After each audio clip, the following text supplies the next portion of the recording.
Chili Dogs. This one's by Carla Tedrow.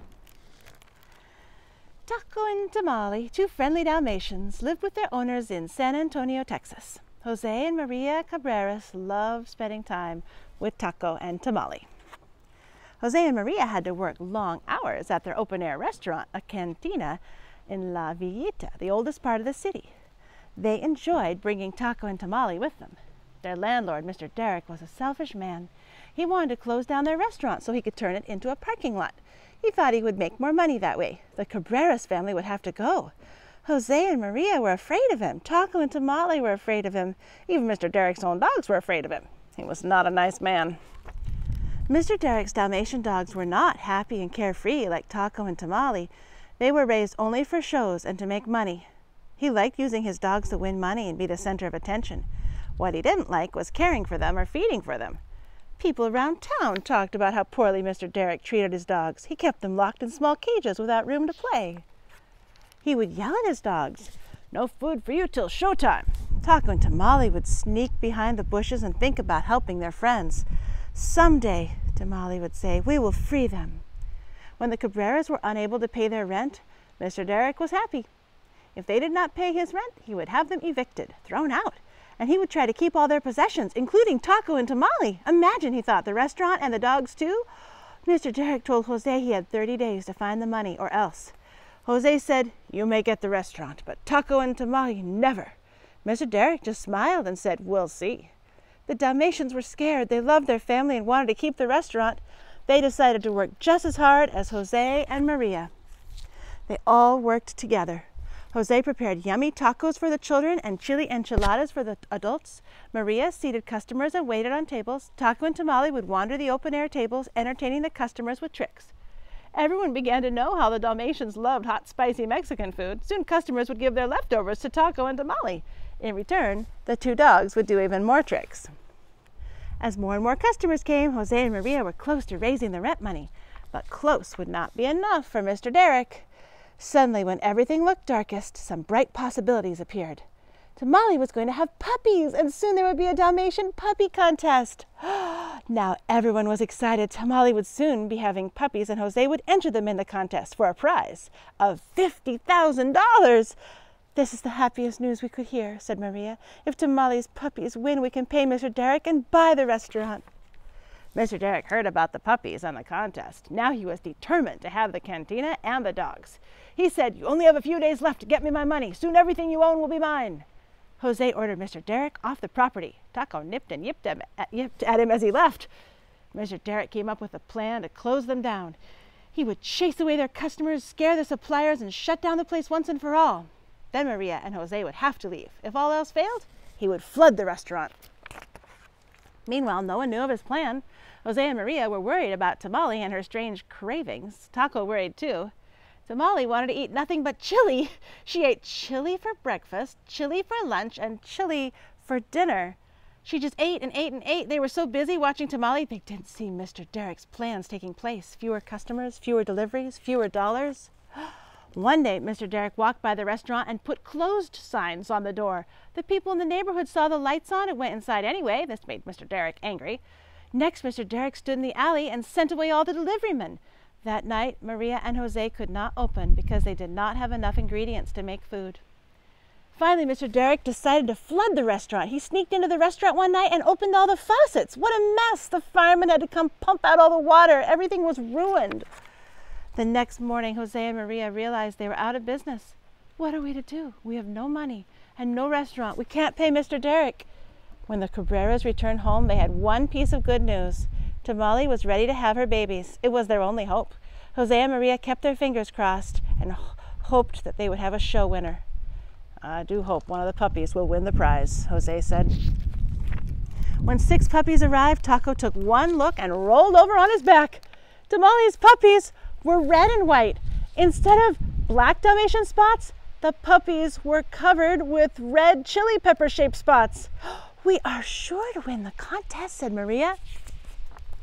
Jose looked at the pups and laughed.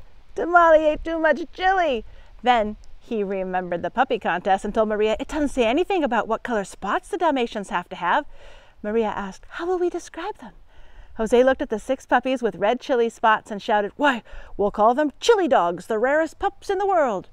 When the word of the amazing chili dogs reached the media, reporters came from all over. The puppies appeared on television and in newspapers everywhere. They were famous. Only one person was not happy about the puppies, Mr. Derrick. He wanted them for his own. He thought to himself, "I must have them. I will keep that family from winning the $50,000 dog show. I'll have the restaurant and those chili dogs." Tamale was a sweet mother to her puppies. She kept them well fed and clean. Taco was the proud father of 6 red and white Dalmatian puppies that were the talk of the town. The day of the puppy contest drew near. Jose and Maria decided to paint their white van with red chili peppers. It was a fun way to drive Taco, Tamale, and the chili dogs to the contest. In the meantime, Mr. Derrick was busy thinking of a way to keep the Cabreras family from making it to the contest. He did everything from placing nails on the street to setting up fake roadblocks. Finally, the big day arrived. Jose and Maria were so excited about the contest they almost forgot to put the puppies in the van. Maria said, "If we win the contest, our troubles will be over." Jose nodded. "We have to win. It's our only hope of keeping the restaurant open again." Taco and Tamale kept their paws crossed that their little chili dogs would save the day. When the Cabreras family reached the end of their street, they heard loud popping noises and felt a thud. All 4 tires had gone flat. "Oh no," Jose gasped. "Now we will be late for the contest." Maria calmed Jose down. "We will work as a team and repair the tires," she said. "But we only have 1 spare tire," Jose frowned. "Then we'll have to find another way to fix the other 3, Maria said. As Maria and Jose hurried to fix the flat tires, Mr. Derrick was hiding behind the bushes. "That should delay them a while. They only have 1 spare, so they'll never make it to the show. My plan is working." A man who owned a spare tire store pulled up in his truck. "Do you need some help?" he asked. "I have some spare tires in the back of my truck." "You are the answer to our prayers," Jose said. Everyone was thrilled. Taco, Tamale, and the chili dogs wagged their tails in excitement. Before long, the van was ready to go. Jose and Maria thanked the truck driver as he drove off. "Don't forget to stop by the restaurant for a free dinner." Mr. Derrick fumed as he watched the van of happy people and dogs drive off. "They'll never get past my next trap," he said. Sure enough, the roadblock confused Jose and Maria. Mr. Derrick's fake detour would take them miles out of their way and they would miss the contest.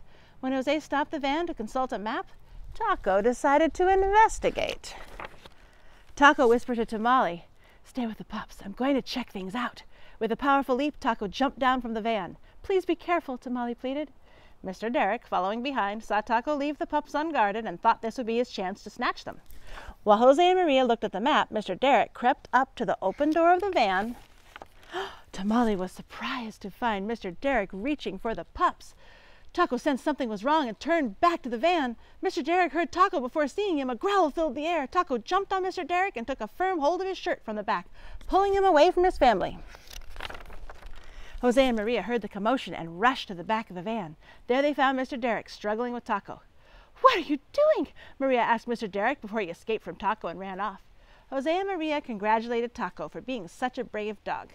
Tamale was so worried that Mr. Derrick would try something else that she and the puppies rode in the front seat all the rest of the way to the show. When they arrived at the contest, Taco, Tamale, and the owners were relieved. They were just in time. "We finally made it," Maria said. From the moment they carried the basket of chili dogs into the hall, they were a hit. It was not hard for the judges to decide who should win the $50,000. Mr. Derrick stood fuming, while the chili dogs received their ribbons. Though they were happy to win, Taco and Tamale felt sad for Mr. Derrick's dogs, locked up in small cages. Tamale decided to take matters into her own paws. Tamale quietly asked the Dalmatians if they wanted to be free from Mr. Derrick. "Oh, yes," they all barked excitedly. "If you're ready to try a better life, then on the count of 3, I'll open your cages. Then you can chase Mr. Derrick away. 1, 2, 3. The dogs burst from their cages and leapt at Mr. Derrick. He turned and ran from the hall. No one helped Mr. Derrick since they knew how he treated his dogs. Mr. Derrick now understood he could not mistreat animals. Jose and Maria decided to use the contest money won by the amazing chili dogs for 2 important things. They would buy the restaurant from Mr. Derrick so that it would always be a cantina and never a parking lot. Jose set to work fixing up the kitchen and drying the place out. He repainted the outside in a very special way. And they would buy a new house. It would be a home for Jose and Maria, as well as Taco and Tamale and the chili dogs. And it would be a home for Mr. Derrick's Dalmatians as well. Now Jose and Maria owned the restaurant, and it was busier than ever. Tourists from all over came to see the amazing chili dogs of Amigos Mexican Restaurant. And that is Chili Dogs.